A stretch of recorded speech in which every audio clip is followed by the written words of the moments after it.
So I am Matti van Oef. I'm a professor at KU Leuven University in Belgium. And the work that I will present was accepted this year at Usenix Security. And this was done in collaboration with Domien Schepers and Ajan Ganganathan from Northeastern University. Now, as the title implies here, we're not going to break encryption in this talk, we're actually going to bypass it. So let me first give a very quick introduction to Wi-Fi security. As you may know, we first started out with web encryption, but that was quickly shown to be horribly broken. Then we moved on to WPA 1 and 2, which had their issues. In particular, they were vulnerable to offline dictionary attacks. And a few years ago, we had the introduction of WPA 3, which initially had some issues that have also been presented here at Real World Crypto before, but they have been fixed in the meantime. So if you have at least a properly secured Wi-Fi network, you should be fairly secure. Now, this covers the design of Wi-Fi. There have also been several implementation flaws, and one that I want to introduce here is the crook attack, because some of our research of today is based on this implementation flaw. So let me quickly introduce this implementation flaw. And how does this flaw work? Well, assume that you have a vulnerable access point. A Wi-Fi access point may temporarily buffer frames if the wireless medium is, for example, busy and there's no opportunity to send frames. And interestingly, in Wi-Fi, these frames will be buffered in plain text. They will not yet be encrypted. Now, what did these researchers discover? Well, they found out that you can send a deauthentication frame, which basically informs the access point, hey, I'm the client and I'm disconnecting. And this causes the access point to remove the security context, in other words, the keys that are associated to the client. And this was an implementation flaw. What the researchers then realized, once the wireless medium becomes available again, these buffered frames are finally transmitted, and they are leaked in plain text or sometimes encrypted using an all-zero key. Now, if we take a step back here, what is essentially the problem is that we have buffered frames and that the security context of these buffered frames changes. Now, they discovered a specific instance of this, but we can ask the questions, are security contexts properly managed in general? And this is the question that we investigated in our research. We discovered several attacks, and today I'm going to highlight two of them. So let's start with the first attack. So how does this attack work? Well, we again assume that we have a vulnerable access point. In our case, we investigated mainly open source systems. We assume that the client has successfully established a connection. And our first novelty is that to control which frame an access point's buffer, we're going to send a so-called power save frame, which is an ordinary data frame, which basically tells the access point, hey, I'm the client and I'm going into power save mode, please buffer frames. And this frame is unprotected, meaning even in WPA3 you can spoof this frame. Okay, then the next thing we do as an attacker is we send a so-called authentication or association frame.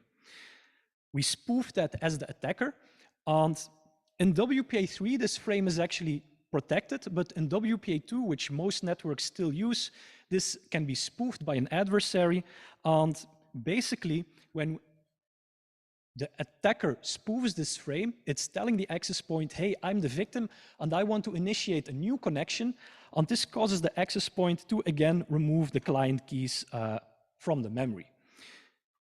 And I guess you can see where this is going.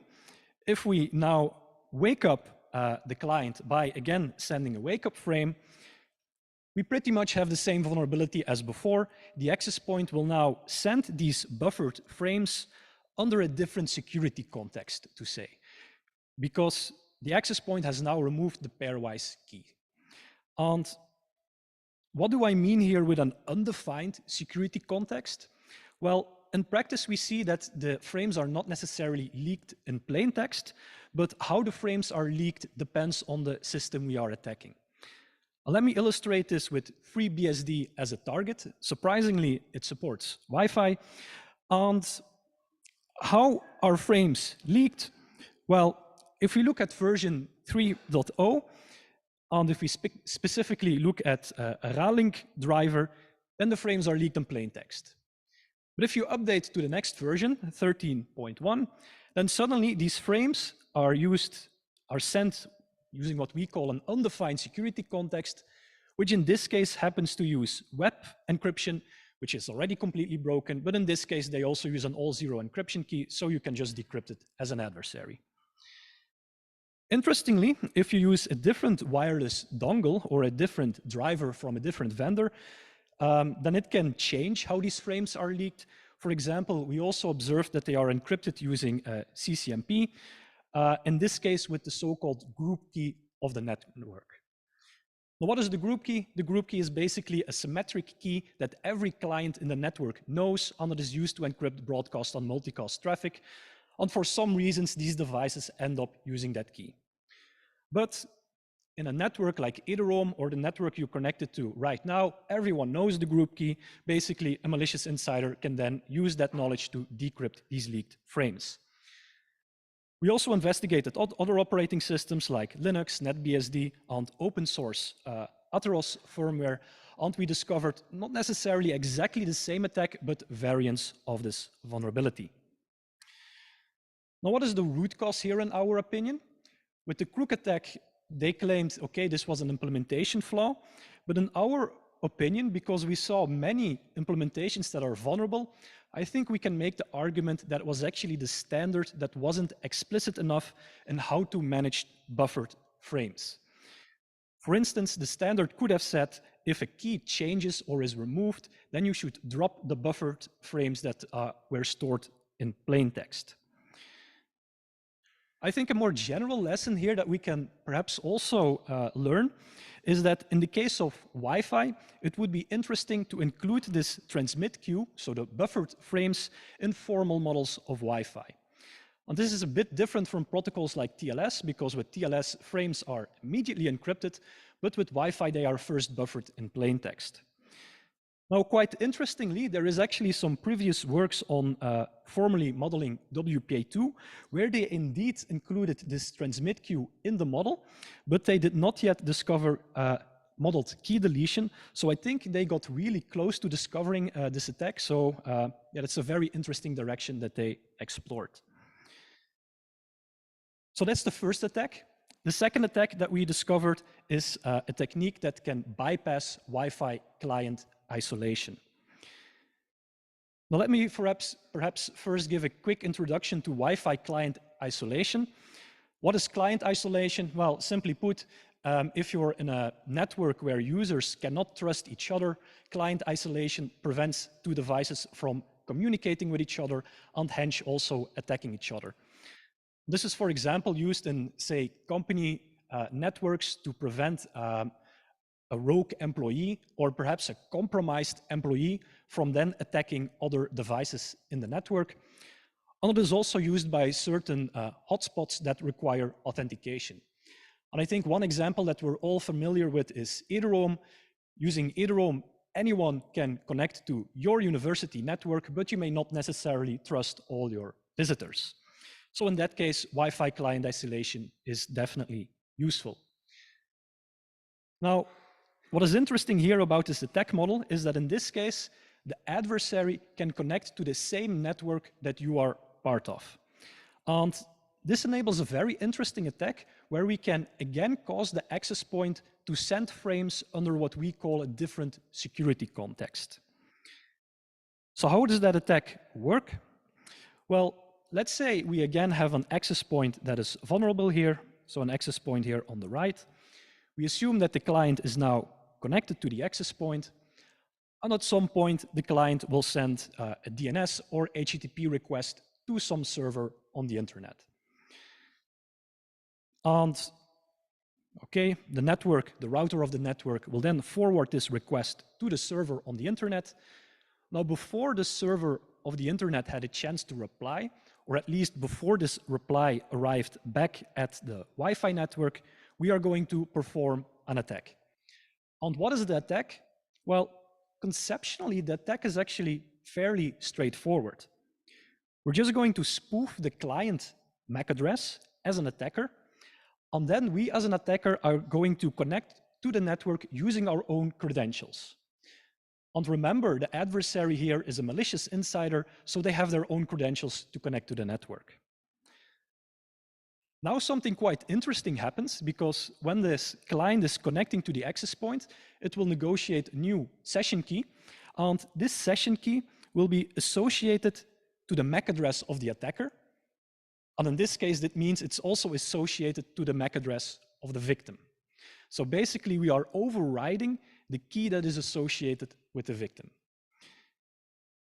So what now happens when this server on the internet finally replies to our DNS or HTTPS request? Well, the router will receive this incoming packet from the internet. It will know, oh, I have to send this to the local IP address of the client. It will use its cache to look up the MAC address associated to the IP address of the client, and it will then realize, okay, I have to forward this frame to the victim's MAC address. However, the key associated to the victim's MAC address now corresponds to the key of the attacker. That basically means the response is now effectively sent to this malicious insider, to the attacker, so the DNS can receive the response. Now, of course, here, this response can be encrypted. For example, it can be an HTTPS response. But like we saw in the previous talk, that would still leak the IP address that someone is visiting to, which is still can be considered a privacy issue. So one remark here is that the attacker here needs to be fast enough to reconnect to the access point. It needs to be able to reconnect before this reply is received. I'll come back to that in a bit. Now, we tested several professional and home access points, and all of them were vulnerable. I think we tested about 10 in total. And this really indicates that this is a design flaw in Wi-Fi client isolation. And as I mentioned, one obstacle is that we as an attacker have to be quite fast to reconnect to the network, otherwise the attack will fail. And we have a technique in the paper that allows us to reconnect to a Wi-Fi network rather quickly. For the details, I will refer you to the paper, but basically, in the good case, we can connect in about 12 milliseconds. If we now compare that to the average round trip time of a packet on the internet, based on statistics from Verizon, we can see that the average round trip time of a transatlantic connection would be 70 milliseconds, and within Europe, on average, it depends of course on the details, it's around 13 milliseconds. That means that even if the victim is communicating with a server in the same continent, we are barely fast enough to then intercept that reply, but we are fast enough. And in case we are too slow, we can just try to perform the attack again. Now, this is the case if you're trying to intercept UDP responses. If you're trying to perform this attack to intercept TCP responses, then you actually don't have to be that fast, because the server will just retransmit these packets if they are not explicitly acknowledged. Now, let's take a step back here and look at the root cause of this vulnerability. Basically, what happened here is that the client identity is not securely authenticated across the whole network stack. Basically, with Wi-Fi security, we have the identity of the user, which, for example, can be an 802.1x identity. In other words, that can be your username or your client certificate that you use to authenticate. But once you're authenticated, this identity is no longer used, because then all packets are routed based on the IP and MAC address that is associated to your client, and there is no strong connection between these two or between all these identities. And that basically means that a malicious insider can connect to the same network that you were connected to and then steal one of these identities. Another, I think, interesting remark, and perhaps one reason why this vulnerability was only discovered now, is that client isolation was, in a sense, bolted on to the Wi-Fi protocol by vendors. In particular, what I mean there is that it's not part of the official IEEE 802.11 standard. And this probably meant that fewer researchers investigated the actual security guarantees of Wi-Fi client isolation. However, this is used a lot in public hotspots to provide extra security. And it is also used even in home networks to isolate, for example, insecure IoT devices from important components of the network. Now the question is, how can we fix this? Well, one defense would be to disallow recently used MAC addresses unless certain conditions are met. The first condition could be to disallow a recently used MAC address from connecting until a certain amount of time has passed. And the assumption here is that after this time, there will be no more incoming data for this particular client. However, you can never really be sure how long you have to wait. So this is not really a complete defense, it's just a mitigation. Another possible defense is to immediately allow a client to reconnect as long as you are sure it's the same user as before. For example, if a MAC address is reconnecting, and you can then see, oh, it's now authenticating using the same username or client certificate, or the client is using cached keys, then you are absolutely sure it's the same actor that is reconnecting, and then you can immediately allow this reconnection. Unfortunately, this defense is quite hard to implement because an access point may not always know the identity of a client. And this is especially the case in certain hotspots. Certain hotspots do not get to know the real identity of the client for privacy reasons. They are only given a sort of anonymous chargeable user identities to track how much data the client is using, but they never really learn the identity. So making sure that the identity of the user stays the same is a non-trivial problem, especially in complex Wi-Fi networks. So it's currently unclear what vendors will adopt. I would say the takeaway message here today is you should not rely on Wi-Fi client isolation for security in the meantime. And as an alternative, you can use VLANs to properly isolate groups of users at least, because our attack does not bypass VLAN security. So with that, I come to the conclusion of this talk.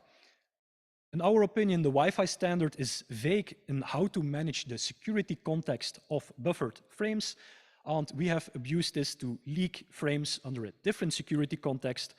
And I think one lesson here that we can learn is that it at least seems useful to also model the transmit queue in formal models. And the second takeaway message is that Wi-Fi client isolation should, in the meantime at least, not be relied on for security because it has a design flaw that seems to be non-trivial to prevent in practice. So with that, I conclude my talk. Thank you for your attention. And if there are any questions, feel free to ask.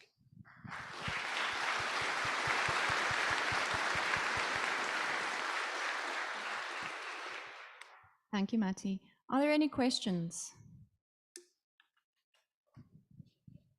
in the room or on Zoom? So I have a question. Matti, you say, or this work, sort of some of the root cause, or one of them was for the first attack, these standards are vague and not very well specified. What do you think we should do to prevent that going forward?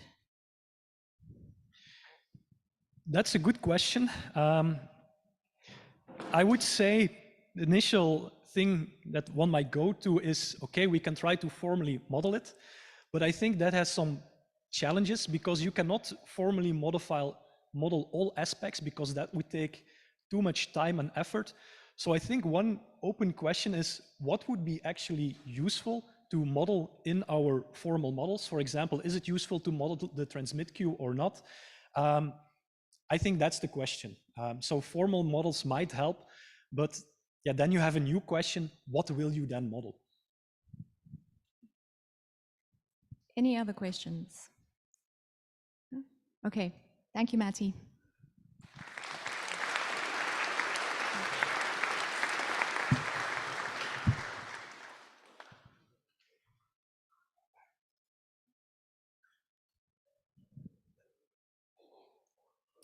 Okay, so our next talk is about cellular radio null ciphers and Android by Yobna Nasser. Yobna, please take it away.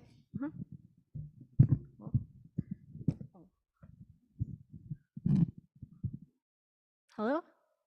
Can you hear me? Okay. Hello, welcome to my talk, Cellular Radio, Null Ciphers and Android. My name is Yamna. I'm an engineer on the Android connectivity security team. So this talk has 3 parts. How do cellular networks fail to use cryptography to protect user communications? What is Android doing about it? And what kinds of challenges we faced when doing the relevant radio security improvements? So first, let's go over some terminology. So you all know what cell towers are. People who work on mobile network adjacent things usually call them base stations, which is how I will be referring to them throughout this talk. And this talk is primarily concerned with radio-based attacks. So basically anyone who can set up some radios and make them look like a cell tower to trick phones into connecting to them. You've heard of these in the news by many names, such as IMSI catchers, stingrays, cell site simulators, etc. I'll mostly be sticking to calling them fake base stations or saying the attacker.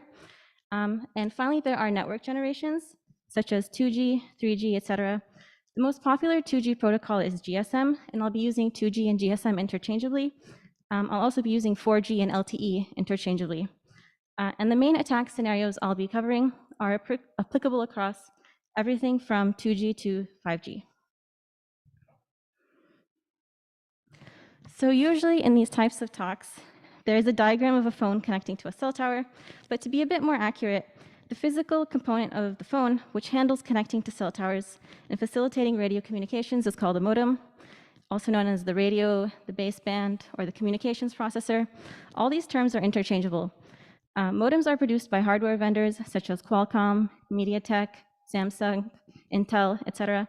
Please note, Android is not a modem, and Android does not run on the modem. They are separate components on the phone. So modems are also specifically responsible for facilitating the encryption and integrity protection between a phone and a cell tower. This is what protects your voice calls, SMS, and other mobile data from anyone who may be sniffing radio traffic nearby. So let's say you turn your phone on, and it starts looking for an LTE network to connect to. After identifying the base station it wants to use, it goes through what's called the initial attach procedure. So in these connection diagrams, it says UE on the left. That refers to user equipment, which is like a catch-all term for the phone and the modem.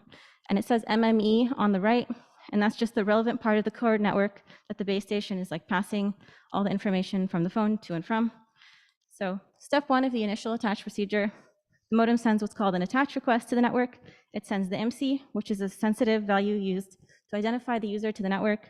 And it also sends the set of security capabilities, which includes what ciphers the phone supports. So step 2, the network responds with the authentication request and some parameters. Step 3, the modem does some computation and sends the authentication response. After this step, mutual authentication is complete. So step 4, the network responds with the security mode command, telling the modem the full list of security algorithms it supports, and it ultimately selects one integrity algorithm and one encryption algorithm that the modem is instructed to use. Then in step 5, the modem confirms the selection to the network. And then step 6 and 7, it's basically done. The phone is assigned an IP address, and the user can go online. Anyway, this is a bit of an oversimplification, as modems can have simultaneous connections to different cell towers, with each using different encryption methods for different types of traffic. But this is how it works in the most basic case. So here's a chart of commonly used standardized cryptographic algorithms for use in cellular. Historically, there have been quite a few more than these, which have mostly been deprecated. This is primarily for modern phones. If an algorithm has an I in it, that just means it's for integrity protection. If it has an E, that means it's for encryption. If there's a 0 in the name, that means it's the null version.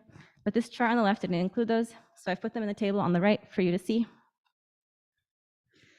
You may even recognize the 2G GPRS ciphers from the news last year, when a paper was published about GEA1 and GEA2 being broken, as well as the high likelihood that they were backdoored during their initial design. Anyway, what's even worse then backdoored encryption, no encryption. It turns out that a significant number of carriers just don't use encryption or integrity protection for parts of their networks across all network types and generations, even though they're supposed to. Integrity protection is marked as required in the standards, and encryption is heavily recommended or required, depending on where you look. As far as I can tell, the most common reason for this is that network equipment is just misconfigured. Many carriers often purchase network equipment from third-party vendors, and it seems they end up having trouble maintaining and updating the configurations on them across the large geographic regions in which they operate. It's also difficult for security researchers to audit carriers' use of encryption, as it requires probing their cell towers over radios, which is disallowed in many countries, as you cannot transmit on radio bands reserved for carriers. As a result of this and some other factors, carriers tend to have lower standards for radio security. So in 2019, a group of researchers obtained permission to perform live testing of LTE security features on some European carrier networks. They pointed out that if a carrier network accepts null integrity and null encryption for a normal cellular connection, then it renders the mutual authentication between phones and towers susceptible to impersonation attacks. There are a few legit use cases for not using any cryptography during normal operation. The first is when carriers are diagnosing problems with their network, especially during major changes, like when 5G was initially being deployed. They'll need to be able to capture radio packets and inspect them in tools like Wireshark to make sure everything is fine. For much of the data they'll capture, it needs to be in plain text to be usable. The next is that users need to be able to place emergency calls regardless of whether they have a SIM card. SIM cards contain the key material required for setting up authentication, encryption, and integrity protection, and all of that can be skipped when trying to set up an emergency call. And finally, historically, it's been considered a best practice to always have a fallback option in case the carrier deprecates all other encryption algorithms your phone is programmed to use. This doesn't seem as relevant these days, as it's easy to get a new SIM card, and modems can and are regularly updated when the phone receives their OS updates. This is one of the many examples of how connectivity is prioritized over security in the cellular world.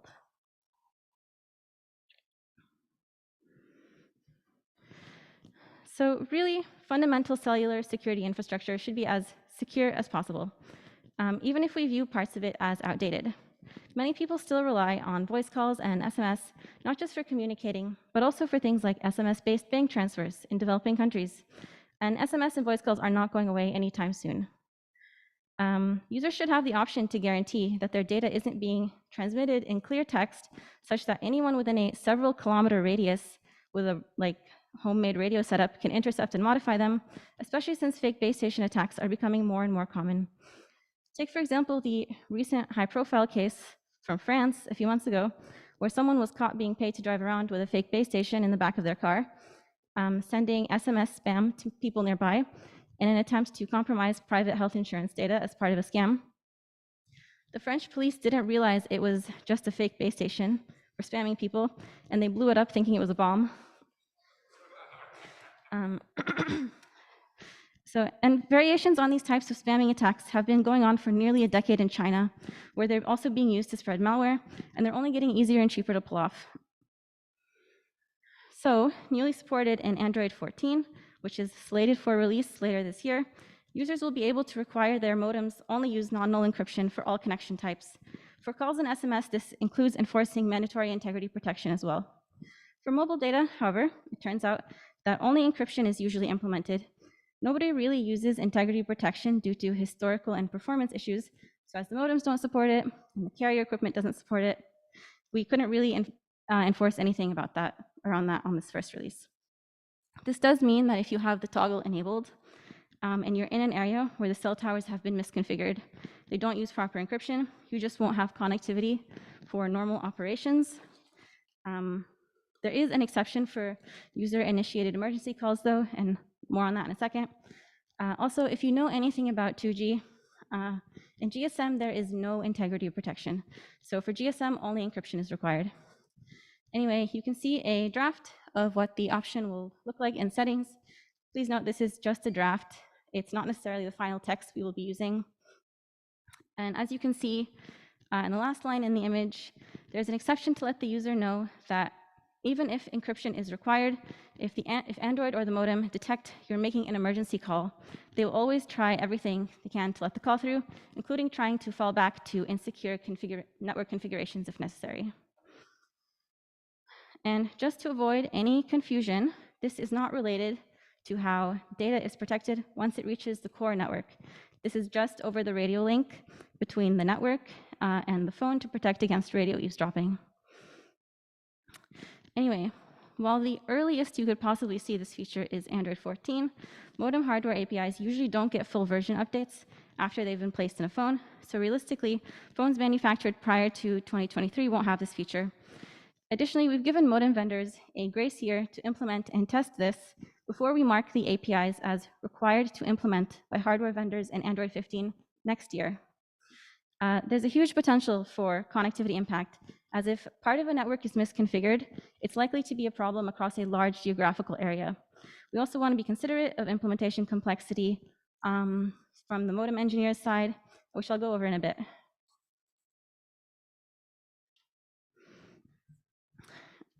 As a side note, a lot of people seem very confused that phrases like MC catcher and fake base station attack are really overloaded and can actually refer to a wide variety of completely different types of cellular attacks.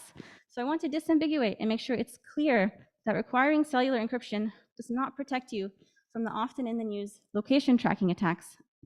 The classic MC catching attack for tracking a user's location that was first documented in the 90s takes place in step 1, before the encryption capability exchange is fully complete. It's the disclosure of the MC, a user's identifier, that the attack relies on. And that attack works because phones will try to connect to anything that looks like a cell tower, that's advertising itself as a cell tower, and they'll just willingly disclose their MC before mutual authentication is complete. So let's look at some implementation details. This is a high-level diagram of how the Android operating system is structured. At the top is the user-facing stuff, and closer to the bottom is where the lower-level hardware-facing code lives. It's at the HAL, or hardware abstraction layer, where we specify the APIs between what Android can communicate to the modem and vice versa. In particular, in Android, we call this particular HAL iRadio, which is short for radio interface.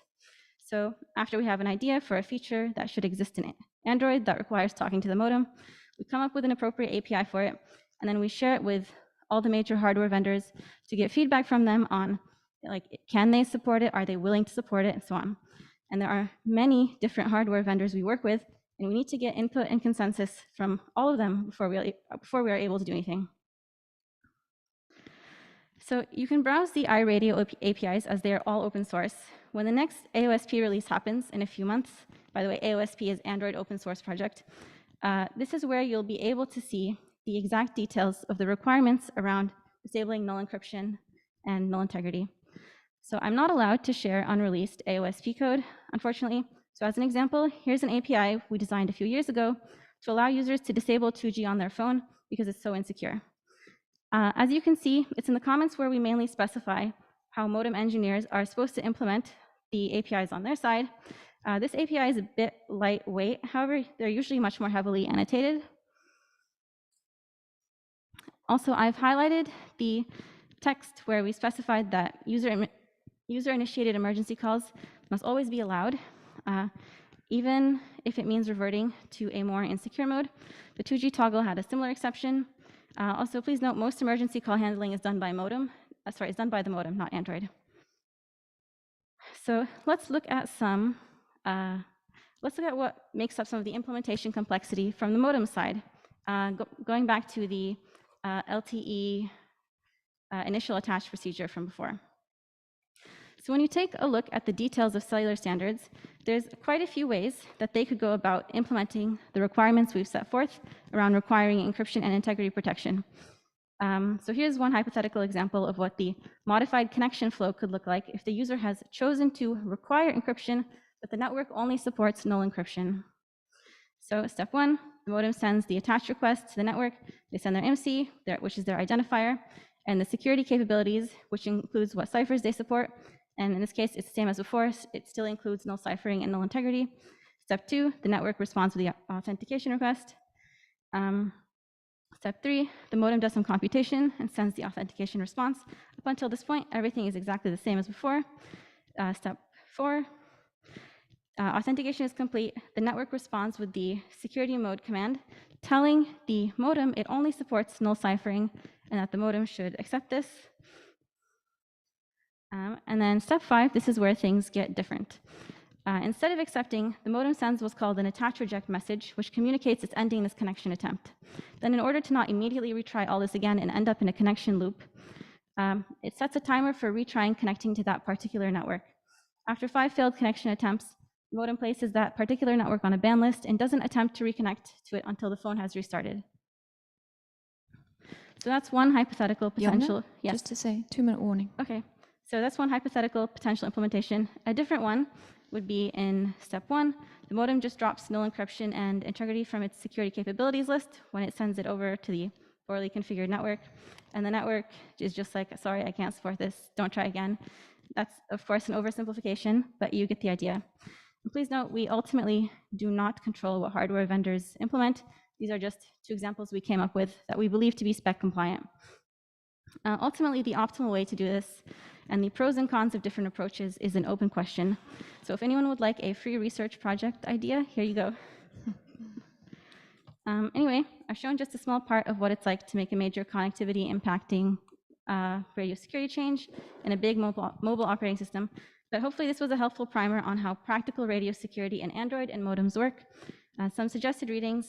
If you're interested in learning more about cellular attacks, I wrote a completely self-contained technical introduction in 2019 for EFF. Yeah, and that's all. Thank you for listening.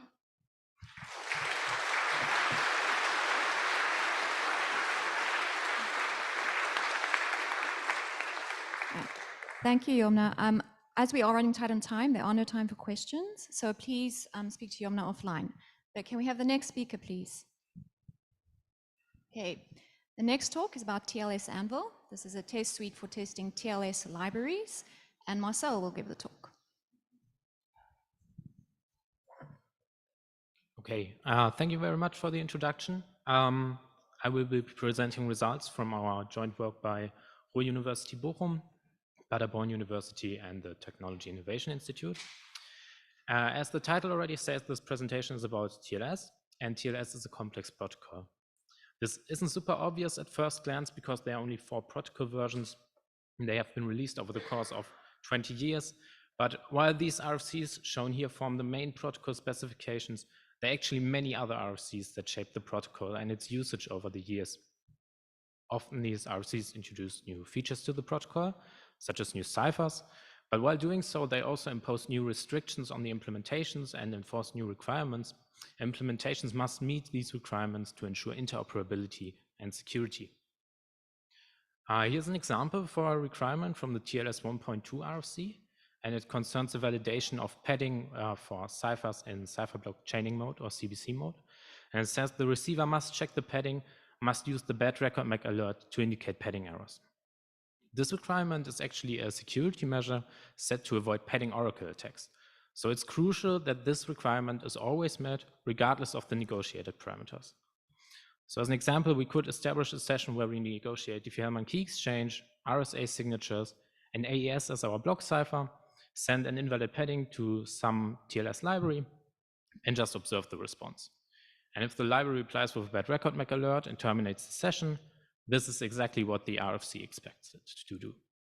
Now, of course, we can change parameters. For example, we could negotiate triple DES instead of AES, send an invalid padding, and check if the library again replies with bad record MAC alert.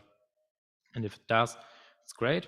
But there may be a third set of parameters, maybe one where we use elliptic curves for the key exchange and for the signature algorithm, where when we send the invalid padding, the library suddenly replies with a different alert, something like an internal error alert maybe, and this may lead to a padding oracle attack.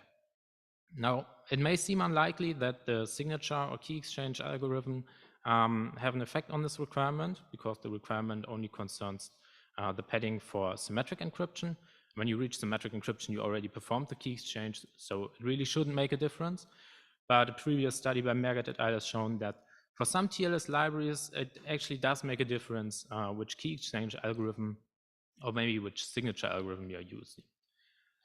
So ideally, you want to test if this requirement is met for various parameter combinations. And there are more parameters than just the ones shown here, because all of these are actually bundled as a cipher suite in TLS, but there are different groups you can use for Diffie-Hellman key exchange and different hash algorithms you can use together with RSA signatures, for example.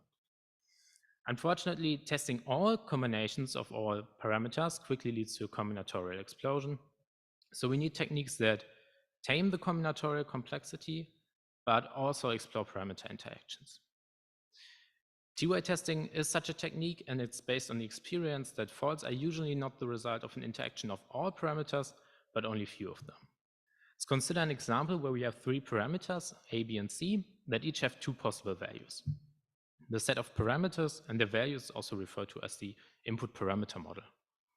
Now, an ideal test would aim to cover all combinations, which would require these 8 test inputs overall. But what a T-way test does, it considers interactions of up to T parameters. So for example, for T set to 2, the T-way test would aim to cover all pairs of A and B, A and C, and B and C, which results in these 12 T pairs overall. Now, interestingly, we can cover these 12 T pairs with only 4 test inputs if we choose these test inputs carefully, because we can choose them in a way that basically each test input on the right covers 3 T pairs on the left. So for example, the first line covers these 3 T pairs, the third line covers these 3. And it's essentially the same for all of these. So this approach results in a manageable number of test inputs and a systematic coverage guarantee that is also scalable, because if the number of parameters in our example was higher, we could also adjust our T value to consider larger parameter sets. Now, when testing a complex protocol like TLS, there's another obstacle when using T-way testing, because in a session there are many points where the session could just get terminated due to invalid parameter choices and specifically parameter combinations.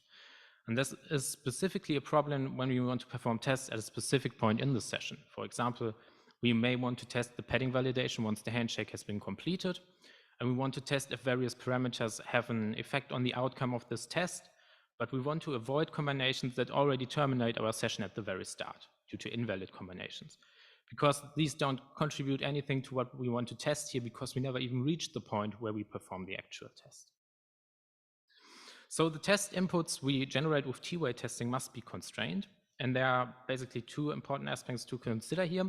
First of all, a TLS library isn't forced to implement all features of the protocol. So for example, it may support AES, but maybe not triple DES since it's deprecated, or it may support RSA certificates, but enforce a minimum key size.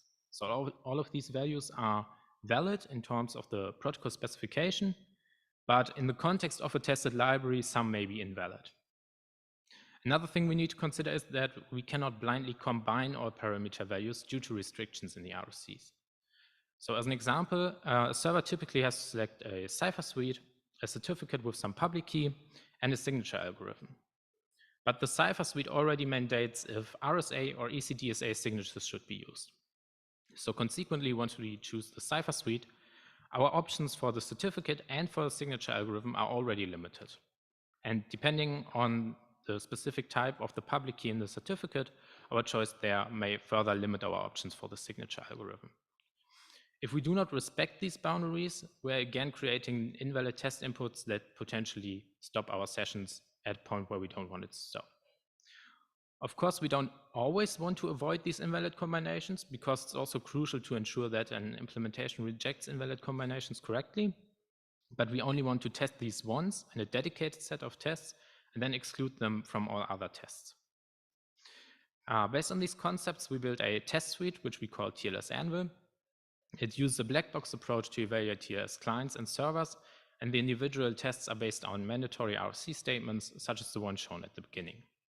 To explore parameter interactions, we use T-way testing, and we consider a rich input parameter model with up to 14 parameters, such as different cipher suites, named groups, signature algorithms, certificates with varying public key types, but also parameters that do not directly affect cryptography, such as record fragmentation.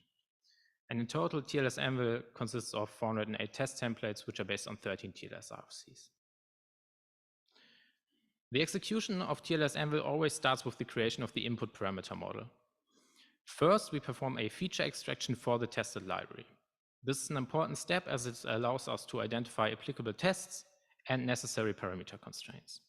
So coming back to our RFC example from the beginning, To test if a library handles padding correctly for CBC cipher suites, the library must obviously support a CBC cipher suite in the first place, otherwise we just cannot apply the test. So we first select a suitable test based on the capabilities of the library, and then we choose suitable parameter values for the input parameter model of this test. And we choose these values based on what the test is actually testing for, and again, the capabilities of the library. And then we conclude the input parameter model by adding the constraints that filter out invalid combinations of these values. We then hand over this input parameter model to Coffee4J. Coffee4J is a combinatorial testing framework developed by the Aachen University that basically generates the T-way test inputs required to achieve the T-way coverage. We then use these test inputs to repeatedly set up TLS connections which effectively evaluate the requirement across different configurations. And finally, TLS-Env evaluates all of these sessions performed to conclude a test result. And this whole testing process is fully automated and gets repeated for each test, and finally this results in a report. And due to the constraining steps performed for each input parameter model and each test, this report achieves a low false positive rate. In our evaluation, we analyzed 13 open source TLS libraries, and we tested with T-way values of 3, 2, and 1. And here you can see the execution time and number of connections required to evaluate them. And there are some important differences here. So for example, Emmet-TLS had the longest execution time with around 67 hours and more than 180,000 TLS connections performed, while S2N on the other end only took 6 hours with around 27,000 connections.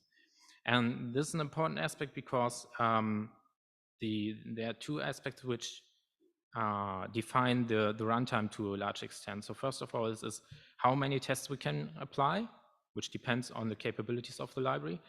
And the second aspect, which is also important, the extent of the input parameter models we can build for the library. So for example, how many cipher suites we can use for testing, how many named groups, signature algorithms, and so on. And this also depends on the capabilities of the library. So this is mostly what's causing the difference here between these two libraries in particular. For strength 2, the execution time varies between 11.5 and 1.3 hours. And for strength 1, most libraries can be evaluated within 1 hour. Our evaluation determined 3 exploitable vulnerabilities, one of which was a padding oracle vulnerability in the Matrix SSL client.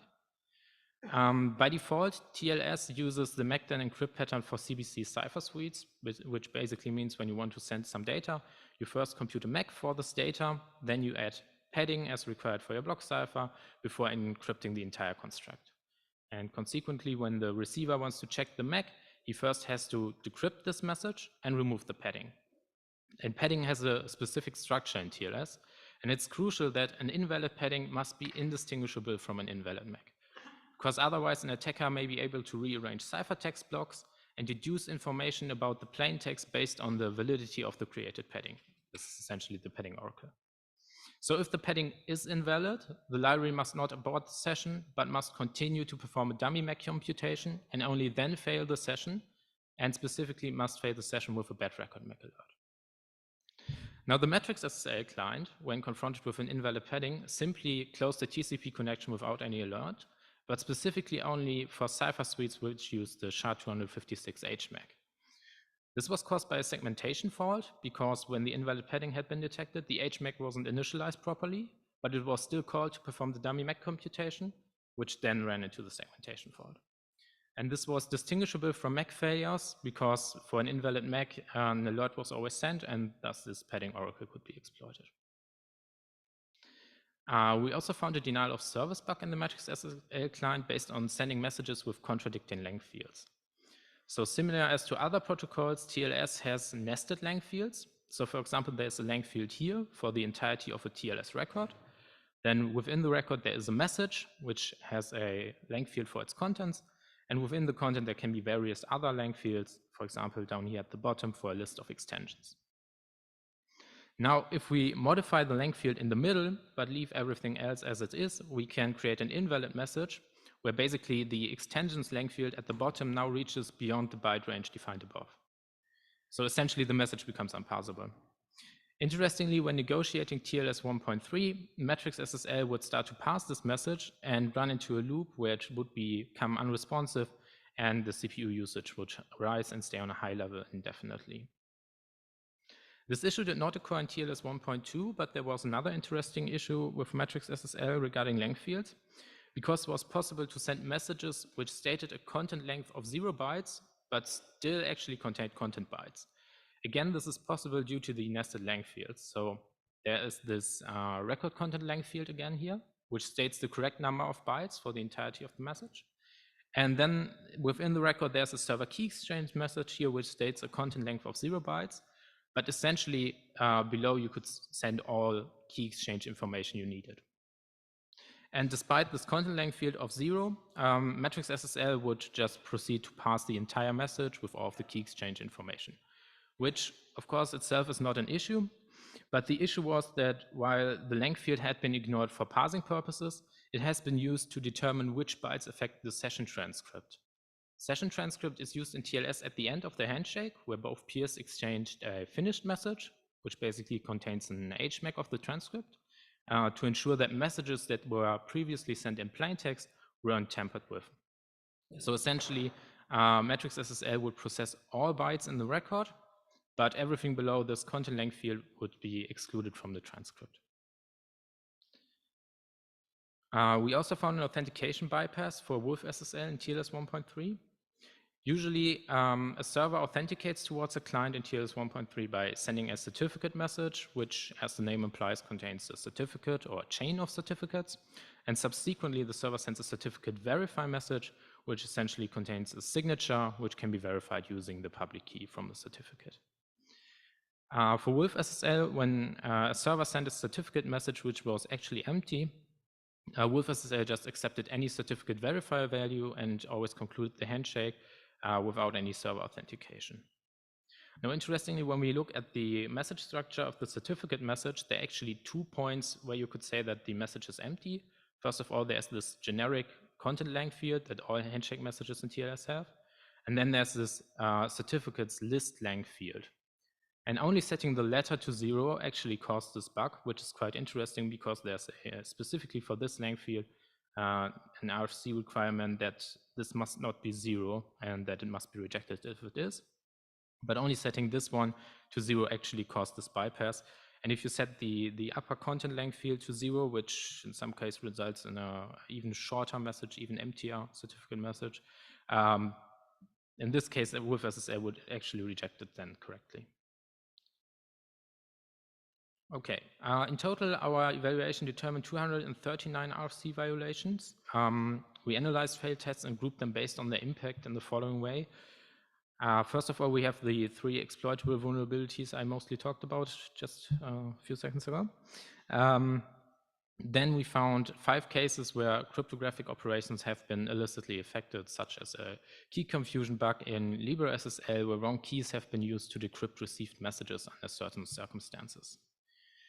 We also identified 15 potential interoperability issues, such as an issue in Wolf SSL that prevents proper parsing of certain small record sizes.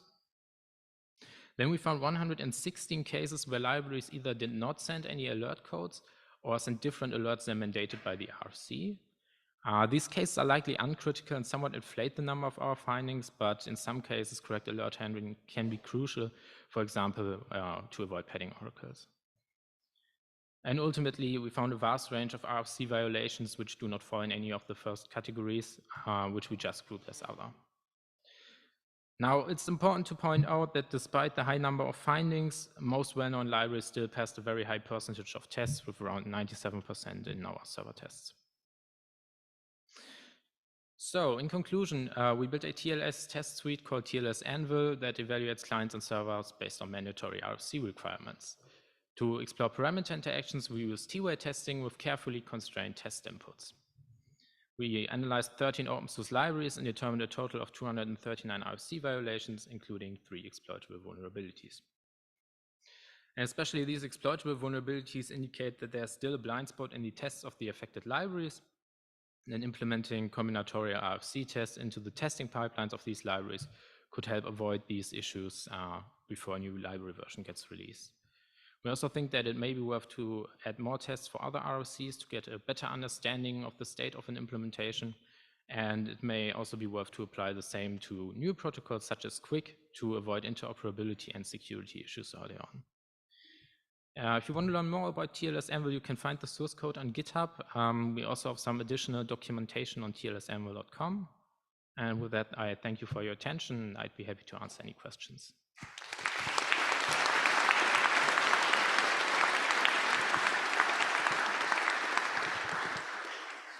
Questions?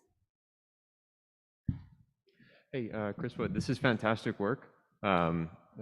It's great to see like TLS really kind of hit with a hammer, especially all the old legacy versions and whatnot. I'm wondering two things. One, if you've looked at applying this to encrypted client hello with this, it's this new sort of emerging and kind of complicated extension to TLS, which would benefit from whacking it with a hammer to see if there's any problems with it. And my second question is, I'm wondering how specific it is to TLS. Like QUIC is, you know, it shares some similarities with the protocol mechanics of TLS, but there's other protocols in the IETF, some that we talked about earlier, which would really benefit from testing of this type. And I'm wondering if you thought about trying to like generalize the methodology and the mechanism a bit to discover vulnerabilities and or issues of any sort in other types of protocol implementations. So maybe to summarize question 2, it's about how good you could apply it to other protocols. Yeah, basically. Okay, so we focused on mandatory requirements. The RFCs generally use these signal words to identify mandatory parts, which are absolutely crucial. So of course we need a specification that has these type of signal words. And yeah, for some aspects, there must also be the RFCs must be written in a way that you can actually test these things. Often the RFCs for TLS, for example, also state that the library must not do something, but it doesn't say what the other side must do if it determines that the other side has actually broken this requirement. So there's nothing to enforce there, which makes testing difficult. TLS RFCs are still in a good state in this regard, but for other protocols, I could imagine that it's not as good. Sometimes that mismatch between different, I guess, requirements on sender and receiver are kind of important in practice. So for example, TLS 1.3 has certain requirements on like what the sender of like, data should do in terms of like how much data it can send before it has to initiate a rekey. Because there's like a limit to how much data you can send through an AAD before you need to potentially ratchet and move forward. But in case like new analysis emerges such that like the limits change, we don't have a similar requirement on the receiver end to say that like if you receive a certain amount of data that you must like enforce this particular thing. So sometimes like I guess these discrepancies exist for kind of reasonable reasons, but I understand how it complicates the testing in this particular case. I would love to hear like how we could improve specifications more generally to make this type of testing a lot easier. Like having to go through and manually pluck out all these musts and shoulds and whatever is not great, and I'll follow you up. I'll catch you offline so we can perhaps talk about that. Okay. We do actually need to move on to the next talk. Do you have a quick question? All right, one quick question. All right, I just wanted to, well, more of a comment, which I sincerely apologize for. I first thank you. This is amazing work. I just want to say, if you're looking at current IETF specs, like what Chris was talking about, like encrypted hello, and you ever see the bug that you described where it says, don't do this, but it doesn't say on the other side what you're supposed to do, that's a bug in the spec, and please tell us, like IETF people, that we have bugs so we can fix them. Because it's really valuable, the work you're doing, and if you see there are bugs, let us know so we can work together to fix them. Okay. And thank you. Right. Thank you, Marcel.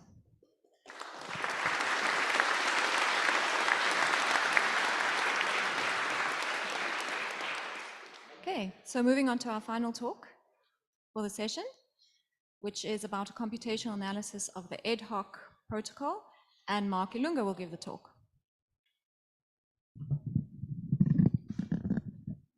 Good, can you hear me? Yeah. Great. So, hi everyone. This talk is about ad hoc. HADOC is a family of lightweight authenticated key exchange protocols for constrained environments that is currently being standardized by the IETF.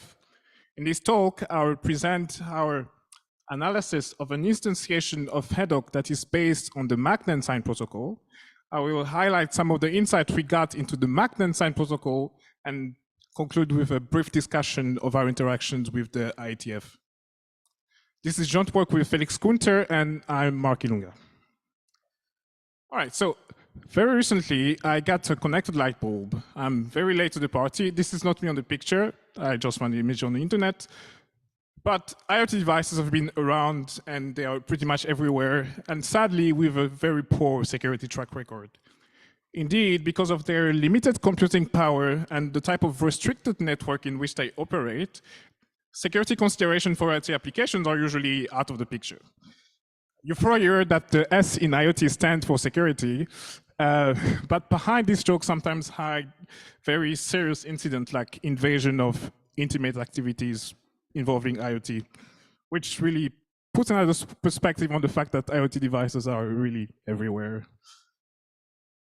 Anyhow, in the last years, we've seen lots of work trying to provide schemes and protocols that would be fit for constrained environment. However, a lightweight authenticated key exchange protocol is still a missing piece of this chain of work. And this is what HADOC, and particularly the Lake Working Group at the IETF, is trying to solve. The main use case for HADOC is to establish the session key for OSCORE, which is a secure transport protocol for constrained devices. HADOC provides 4 mutual authentication with 4 different methods. And in this talk, I'll be focusing on the so-called SIG-SIG mode, where both parties authenticate with signature key pairs. And in this regard, HADOC is very similar to TLS 1.3 that we just heard before. And both of them are heavily inspired by the Sigma protocol. So speaking of TLS 1.3, you may be wondering, well, if we have TLS 1.3, why do we need a new key exchange protocol? And indeed, as you've heard, TLS 1.3 is efficient, it's secure, it's battle tested, has been hammered to death, as we've heard before. But the answer would be basically that TLS 1.3 is not lightweight enough. And indeed, comparing the overhead of different key exchange protocol, one can see that HADOC in similar configurations as TLS 1.3 or DTLS 1.3 ends up using up to 7 times less bandwidth than the competitors, which is a clear advantage when operating in severely restricted networks. Now that I've almost motivated the need for a lightweight key exchange protocol, let me now describe HADOC. In my presentation here, I will be fairly high level. I'll be omitting sort of irrelevant protocol messages. And to do this, I'm going to use an example of a IoT wallet trying to establish a secure communication channel with a crypto bank. I don't know why you would want to do that, but let's just go with it for narrative purposes. So HADOC is a protocol that is based on the DFL1 key exchange protocol that is well known. And so to use HADOC, here the wallet will initiate the protocol by sending a DFL1 key share. The bank will then respond by sending its own DFL1 key share, an identity, think of it here as a TLS certificate for now, and a signature value for authentication. And what I mean by authentication is that to authenticate itself back to the wallet, the server will first compute a MAC over its identity, the sort of TLS certificate, and then will sign this MAC, which is then sent in the second message as we've seen. So there's a DFL1 key share, there is an identity, and a signature for authentication. To conclude the protocol flow, the wallet authenticates itself back to the bank by sending its own identity and a signature, using a similar process as the banks did before. A nice feature of HADOC is that it provides privacy for the communicating parties by concealing the identities of devices communicating with each other. And this is simply done by encrypting the handshake in a way that basically hides the identities of the communicating parties. Identity protection was not really the focus of our analysis, so I will be ignoring that for the remaining of the talk. Okay, so if we zoom back, what we see is that HADOC is built out from, on one side, Diffie-Hellman key exchange, and on the other side, authentication using MACs and signatures. And if you're familiar, you probably recognize the shape of the Sigma protocol, which again, so uses Diffie-Hellman and uses MACs and signatures for authentication. But however, for those familiar with Sigma protocol or even TLS 1.3, you can see that EDOC is not quite exactly Sigma or not exactly TLS 1.3. The first difference that we see is that EDOC puts the MAC under the signature. And this is a bandwidth saving measure. Another interesting deviation is that, recall I was talking about the identities as TLS certificates. I was actually lying. These are definitely not TLS certificates. These are actually what are known as short credential identifiers. And to give some rationale for this is that EDOC assumes that some of the devices will be having local copies of the actual certificate. And in that setting, one doesn't need to send the certificate anymore on the wire, can just send a short identifier for the certificate that will then be used for authentication. And this is another way in which EDOC saves a lot of bandwidth. However, an interesting feature of these credential identifiers is that they don't need to be unique. In fact, they could be referencing multiple credentials. And this has interesting consequences. First of all, in terms of functionality, here, whenever the wallet receives an identity as a response to its message, how does it know the identity of the device that's trying to communicate with it? What the EDOC protocol says is that, well, here the wallet will just try in a loop and try and verify for each public keys that are referenced with the same credential identifier until one verifies. Good, but one can then wonder, well, what are the security implications of such non-unique credential identifiers?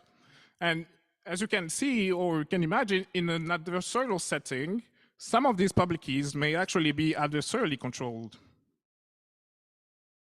And indeed, you may probably start seeing that we're somehow in the context of a duplicate signature key selection attack. To just give some context, recall that the normal unforgeability notion of signature scheme does not imply that for some signature value that was honestly generated on some messages, it's difficult for an attacker to come up with a new public key and message such that the public key, message, and signature verify. And this issue actually was pointed out to Let's Encrypt by Andrew Ayer in 2015, when he showed that the use of RSA certificates for the ACME protocol would also be vulnerable to DSKS attacks. But what are the consequences of DSKS attacks for the protocol that we're seeing here?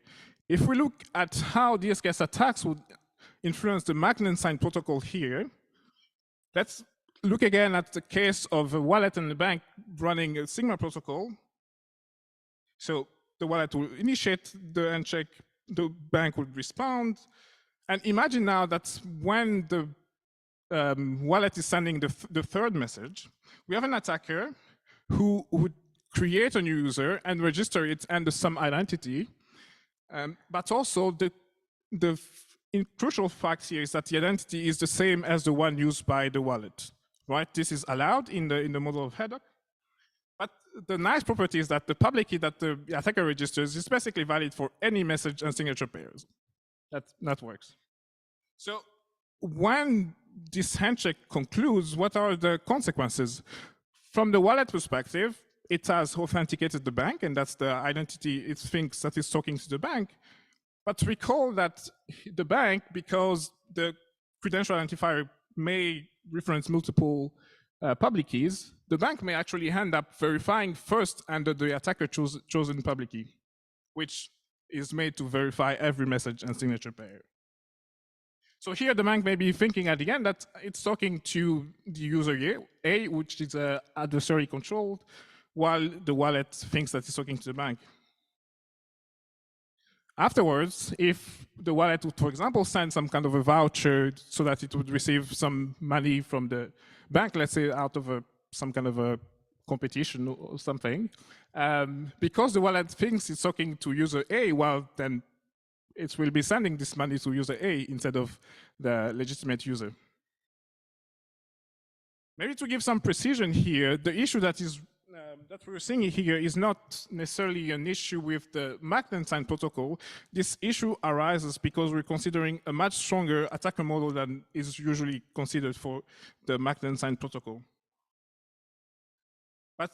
So the question is, what about EDOC then? Is that also an issue for EDOC?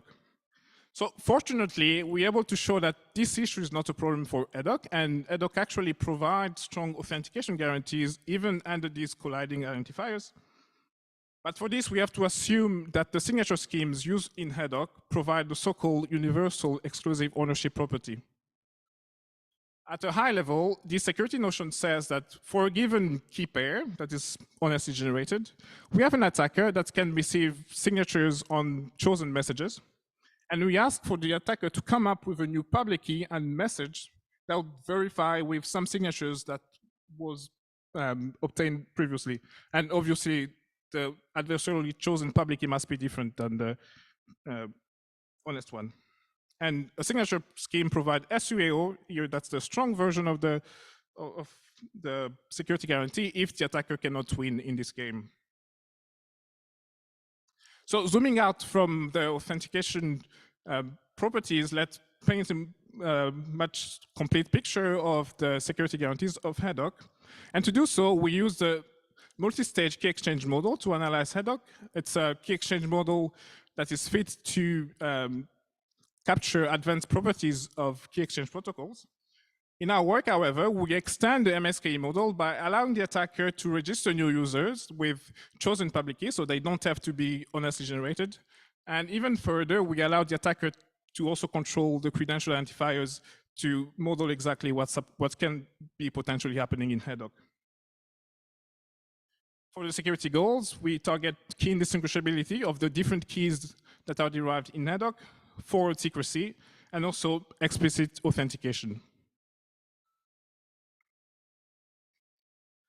The result of all this is a security theorem that shows the MSKE security of EDOC. I'm not going into detail, but essentially a way to read this is that we can show EDOC to be MSKE secure, and this security reduces to the components used in EDOC, namely a collision resistance hash function, signature schemes that provide strong unforgeability, the SUA notion that we've seen previously, the normal unforgeability, but also we rely on the PureF ODH assumption and the PureF assumption for the key derivation functions used in EDOC. Right, but something that jumped out before, although we've seen that EDOC instantiate those schemes in a sound manner, something that jumps out is that EDOC uses ECDSA, which is not known to provide neither SUFCMA nor SUAO. However, we think that ECDSA is probably still likely fine for EDOC because for the question of SUAO, one of the details that I missed was that EDOC actually signs a public key along every message that is being signed, so including the MAC, which normally should be known to provide SUAO security.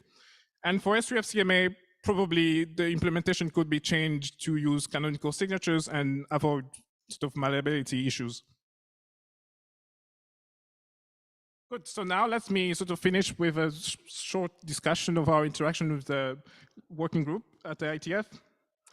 The Lake working group sent out a call to the crypto community for an analysis of the EDOC protocol. And in doing so, they created an environment that was really open for inputs and security analysis. And for this reason, EDOC benefited from numerous analysis, both in the computational, but also in the symbolic setting. And this type of highly collaborative environment is really reminiscent of the development of TLS 1.3. And it's really my hope that moving forward, all of these protocols that are widely used can continue being developed in such a highly collaborative setting. From our perspective, though, working on EDOC really felt like chasing a moving target. So we worked through like 6 different drafts during my master thesis and also a bit later. And I think in an ideal world, in such a fast-moving environment, we would really have higher confidence in our proofs if we also would have automated tooling to confirm our analysis. And I hope these people working on the usability of proof tools can really see the incentive of continuing doing that. Right, and just an overview of our contributions that also stemmed from the insight that we got in our analysis. We, first of all, recommended that EDOC would use a dedicated session key. This was done in accordance with other team as well, who agreed with this recommendation. We proposed that EDOC would change the way that it's computing transcript hashes, both to prevent the type of DSKS attacks that we've seen before, but also for provable security reasons. And for a similar reason, we also recommended that EDOC would separate the keys in its key derivation schedule for provable security reasons as well. So in conclusion, we've seen that EDOC is an ambitious answer to a very timely question and issue, but however, EDOC in its design brings some security challenges. And for this reason, we introduced a strong security model that would be appropriate for the lake or lightweight authenticated key exchange setting. We do a security analysis and show a proof that EDOC is secure in the strong model that we suggest. And based on the insights that we received from our analysis, we also propose design changes to EDOC. And also I've highlighted how all of this was possible thanks to the Lake Working Group and their highly welcoming environment. Our results, how to appear at US SNP this year. I have a copy of the papers already on ePrint, and if you have any questions for later on, here's my contact, and I'm happy to discuss this any further. So with that said, thank you for your attention, and I'm happy to take questions.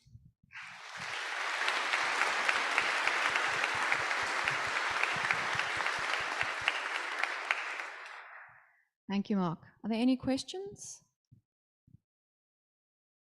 Right, I'm also checking Zoom. I have a quick question. Does your analysis hold for the latest draft of the protocol? And is this protocol close to being finalized or published? That's a good question. Actually, EDOC now is in draft version 19, sorry, and our work was targeting draft 17, which again attests to the fast-moving development. Yeah. And have there been substantial changes between draft 17 and 19 that you'll have to accommodate or not? So we haven't closely looked at the changes yet, so I would not be able to answer. Okay, Sadly.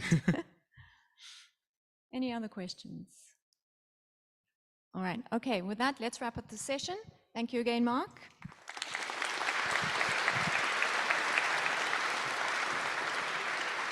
Okay, go and enjoy a well-deserved coffee break, and we start again at 4.